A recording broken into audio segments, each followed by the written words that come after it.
Pozdravljeni! Državni praznik je za nami in upamo, da ste ga preživeli kar se da lepo. Danes, 27. junija, pa praznujejo naši možje v modrem. Danes je dan slovenske policije. Spominjamo se namreč dogodka iz leta 1991, ko so se policisti, tedaj še miličniki, spopadli z jugoslovansko ljudsko armado na mejnem prehodu Holmec. Kaj pa se je dogajalo med drugim v naših krajih v teh tednih? Tiskovna konferenca občine Hrastnik, namestitev mostu na železniški postaji Zagorje, odprtje Vile Barbare.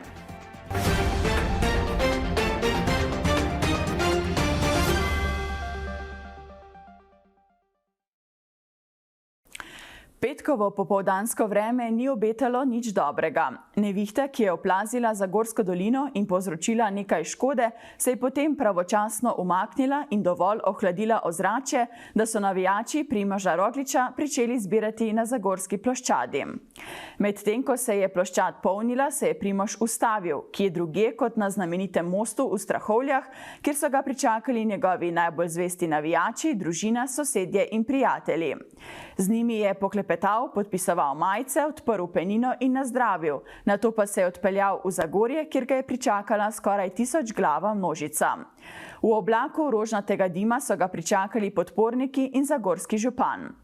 Po rdeči preprogi se je ob zvokih pikalnega orkestra Sveja sprehodil do odra, kjer je potekal uradni sprejem. Najprej je množico nagovoril župan Matjaž Švagan. Lahko še enkrat rečemo, dobrodošel Primož.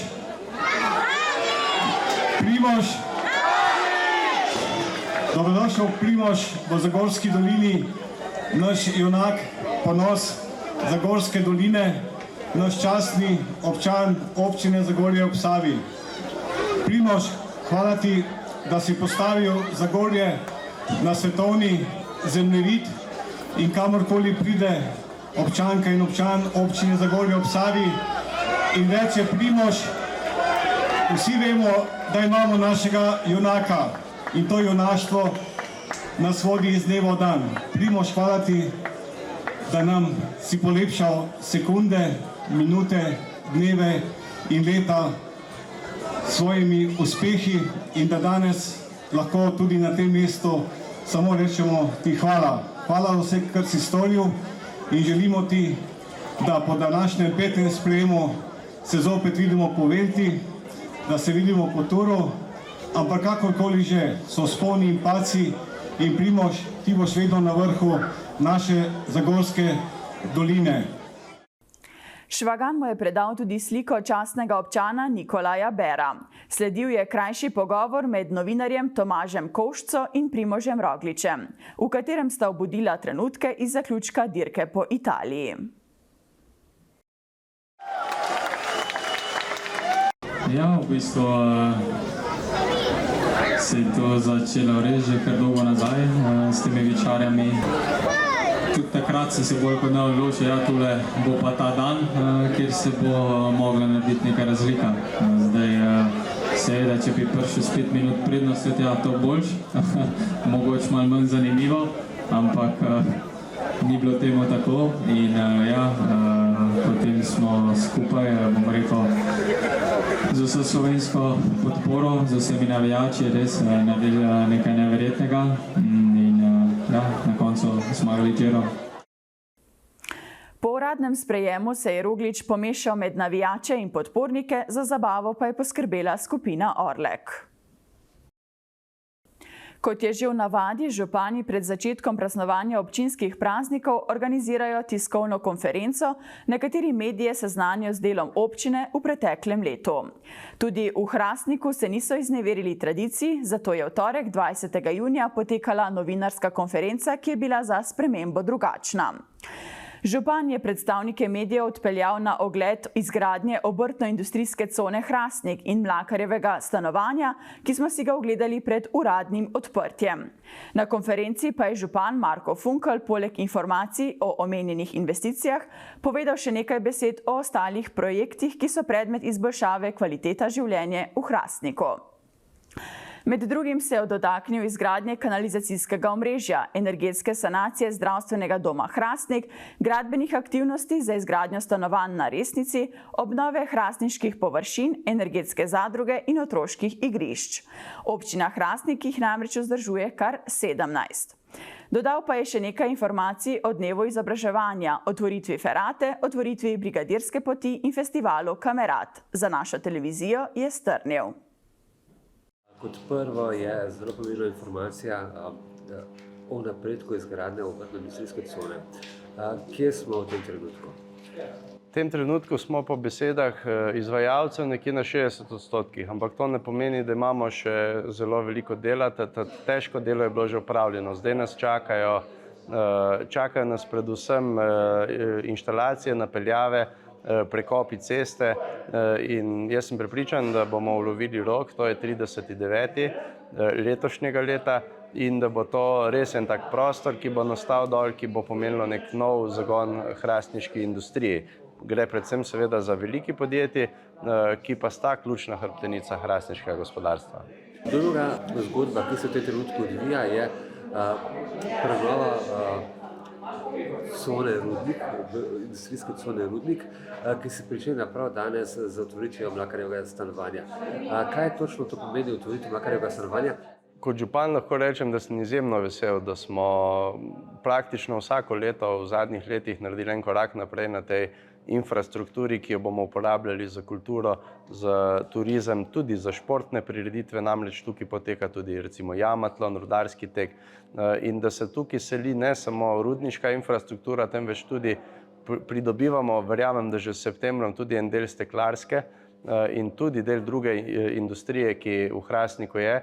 Predvsem pa sem vesel, da danes odpiramo še eno točko, to je Mlakarjevo stanovanje, muzej, ki ga bomo s pridom izkoristili v naši rudarski turi, ki je ratala že kar precej, rekel bi, prepoznaven produkt občine Hrastnik. Namreč po dogovoru se lahko obiskovalci spustijo v rudnik, ogledajo si lahko kompresorsko postajo ter strojnico, v kateri je stalna razstava zasavskega oporništva. Zdaj si po novem lahko ogledajo tudi Mlakarjevo stanovanje in naslednje leto, če bo vse po sreči, nadaljujemo z širjenjem, urejanjem te cone z tradicionalnimi prireditvami in jaz sem prepričan, da bo ta obrtna cona ne samo v tem delu, temveč tudi v tistem delu, kjer je industrija in obrt, dejansko ena velika pridobitev za center Hrastnika in za Hrastničane. Čeprav je bil v nedeljo državni praznik, je na železniški postaji Zagorje potekala namestitev mostu, ki bo povezoval perone. Za čas namestitve je bil ustavljen ves železniški promet, namestitev pa se je izvedla skladno s pričakovanji. Strokovna skupina je z avtodvigalom dvignila in potem natančno namestila zaenkrat še kovinsko konstrukcijo mostu na oba dela, kjer bo potekal prehod čez železniške tire. To je prva tovrstna konstrukcija v Sloveniji na tej višini, čeprav so starejši kovinski nadhodi že prisotni tudi v Črnučah in Brežicah. Po mnenju odgovornih dela napredujejo skladno s pričakovanji in bodo zaključena v predvidenem roku. Podobna nadhoda bodo v prihodnosti zgradili tudi v Trbovljah in Hrastniku. V petek 23. junija so svečano odprli Vilo Barbaro. Stavbo je Spekter pred leti odkupil od rudnika Trbovlje-Hrastnik. V njej so uredili 18 varovanih stanovanj. Trak so svečano prerezali direktor Spektra Stanislav Sotlar, državni sekretar na Ministrstvu za solidarno prihodnost Klemen Plohštajner, predstavnik Stanovanjskega sklada Republike Slovenije Dušan Gorenčič in župan Trbovelj Zoran Poznič. Stanovanja so uredili v bivši rudniški upravni zgradbi. Poleg gradbenikov in Stanovanjskega sklada Republike Slovenije je pri načrtovanju sodeloval tudi Dom upokojencev Franca Salamona Trbovlje. Stavba je sicer uvrščena v kulturno dediščino, zato so pri obnovi sodelovali tudi z Zavodom za varstvo kulturne dediščine, projekt pa je delno sofinanciral Stanovanjski sklad Republike Slovenije. Preureditev iz pisarn v stanovanja so sprojektirali v Spekter projektu, generalni izvajalec del pa je bil AGM Nemec. Stanovanja so velika od 45 do 65 kvadratnih metrov, skupna površina pa znaša 1036 kvadratnih metrov. Naložba je vredna nekaj več kot 2 milijona evrov. Zasavski podjetniški inkubator te dni praznuje prvo leto delovanja. Ideja, ki se je začela kot oblika pomoči mladim podjetnikom, se je v praksi pokazala za dobro. V letošnjem januarju so na inkubatorju začeli z izobraževanji. Ciljne skupine za posamezne programe so tehniške srednje šole, ki jim nudijo možnost prakse, fakultete, mladi, ki so zaključili poklicno šolo in iščejo prvo zaposlitev, prijavljeni na Zavodu za zaposlovanje, bodeči podjetniki in start-upi, ki razvijajo svoje produkte, in zainteresirani posamezniki.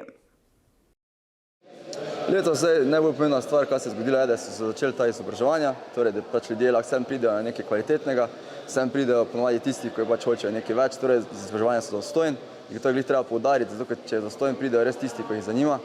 Druga stvar, kar je zelo pomembna tu, pa je, da se vzpostavlja neka ekipa, torej eksperti na svojih področjih, torej na laserskem razrezu, na krivljenju, na varjenju, na struženju, na reskanju, da res, ko sem pride nekdo z neko potrebo po nekem izdelku, po neko idejo, ki jo hoče dokončati, da pač res pa nas tu dobi vse, kar lahko. Ker to je tudi vizija, da mi pomagamo ljudem do fizičnih izdelkov, kar je treba poudariti, da pač res da delamo na dodani vrednosti izdelkov, torej da res nismo več Sloveniji, samo tisti, ko pač predlagamo en kup železa na drug kup železa, pa so to neki pol izdelki za druge države, ampak smo mi postanemo tisti, ko pač bomo delali za izvoz, torej za izdelke končne, z dodano vrednostjo za druge države.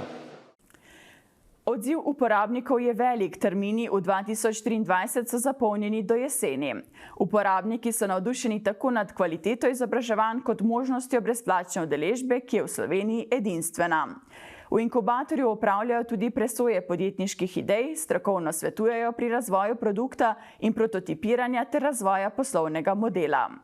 Uporabniki prihajajo predvsem iz Zasavja, nekaj jih je tudi iz drugih koncev Slovenije. Anže Plevnik sicer za poglavitno stvar v inkubatorju šteje ekipo in sodelavce. Zelo pomembna stvar, ko je treba res poudariti tu, da je v zadnje res tudi občina, DVSoft, Katapult, pa zdaj je v zadnje še sploh vsi ti mentori, ko že obstajajo tu, da pač res devajo support, pa verjamejo v tako ekipo, ko treba povedati tisti, ko tu vodimo te projekte izobraževanja, smo res vsi smo pod 35 let stari in res Jure pokaže, da res ne rabiš imeti 30 let izkušenj, preden lahko prideš na neko pozicijo, ampak da lahko pač res se izkaže s svojim trdnim delom, recimo fantje tu dol, ko so v ekipi noter, ko res se trudijo, da pač ljudje večinoma po službi pridejo do nas, da so pač res na voljo tudi ob 6. zvečer, pa se nekaj reši. 4 člani iz Društva Univerza za tretje življenjsko obdobje Litija in Šmartno so bili veseli, da so lahko širili vedenje o jedeh, ki so bili nekoč stalnica v prehrani, danes pa jih moramo na novo odkriti in ponuditi. Takole so zapisali. V ponedeljek smo poiskali naše prijatelje iz VDC Zasavje. Odšli so nazaj k naravi, pod toplar na toplar okrog njega. Podali so se na potovanje za znanje. In kaj sodi k takemu vzdušju? Tudi dobra hrana, brezmesna, popolna, iz knjižice receptov, tako je dišalo nekoč. Zamislili smo si delavnico z večerjo in uspelo nam je, a brez sodelovanja najboljših kuharjev bi bilo mnogo težje. Znali so vse, lupiti krompir, nasekljati česen, drobnjak, pripraviti maso za krompirjeve zrezke, jih scvreti kot pravi šefi. Vmes pa so poskrbeli za smeh, da nikomur ni bilo dolgčas. Dišalo je tja do poletnih travnikov. Vas zanima jedilnik? Šara, ocvrti krompirjevi zrezki s kislo smetano, pečena jabolka in sladka primorska polenta. Te in ostale recepte najdete v knjižnici Tako je dišalo nekoč. Delavski dom Trbovlje je organiziral poletno muzejsko noč. Gre za vseslovensko akcijo muzejev, galerij in razstavišč, ki ponuja brezplačna vodstva po zbirkah in posebne dogodke. Tradicionalno je na vrsti 3. soboto v juniju, vsaka od ustanov pa pripravi dogodke po lastni izbiri. V Delavskem domu sicer tovrstne dogodke pripravljajo že vrsto let. Letos so pripravili stojnice, na katerih so predstavili in obudili spomine na pisanje na pisalni stroj, na izdelavo preprostih žog cotaric, preizkušali sodelovanje starih radijskih aparatov, predstavili nakit iz premoga, kartali in se naučili osnov knapovskih manir. Rudarsko stojnico Društva Perkmandeljc je predstavil nekdanji rudar Stane Stanič. Tukaj bi vam predstavil par eksponatov, ki so del lastne zbirke, so pa plod dolgoletnega zbiranja. Vseh teh eksponatov, ki so posebnost njihova, ker so določen kosi zelo star in so v bistvu še iz časov starejši, več kot 50 let mogoče. Tule je na primer ročni kovani sveder, ki se je uporabljal, kasneje se vrtine za miniranje, v rudniku se je tudi miniralo, razstreljevalo, da se je ustavilo eksploziv, je bilo treba zvrtati luknjo. In to je bila stvar, ki se je ročno in vrtela in udarjala. To pomeni, da se je namestil lesni klin lesen, en rudar je tolkel po njem, drugi ga je obračal in s tem razil hrbino. In ko je bila zvrtina zvrtana, dovolj globoko se je ustavil, razstrelil, napolnil z mašilo, glino, ilu, ko smo rekli, ladnega. To je po Knapovsk se rekli. Naprej bi predstavil eno takih stvari, to je bil Knapovsk klobuk, smo rekli, to je pa še usnjena čelada. To je čelada, ki je bila narejena iz govejega boksa, prešana in je izredno trda, obenem pa tudi izredno lahka. Stara je okrog 80 let, je izredno ohranjena. Naprej bi vam predstavil pa bencinsko varnostno svetilko, to je bencinska varnostna svetilka, se je uporabljala za indikacijo nevarnih gorljivih plinov, v tem našem primeru je bil to metan, ki je bil prisoten v premogovih plasteh, je bil pa gorljiv in eksploziven.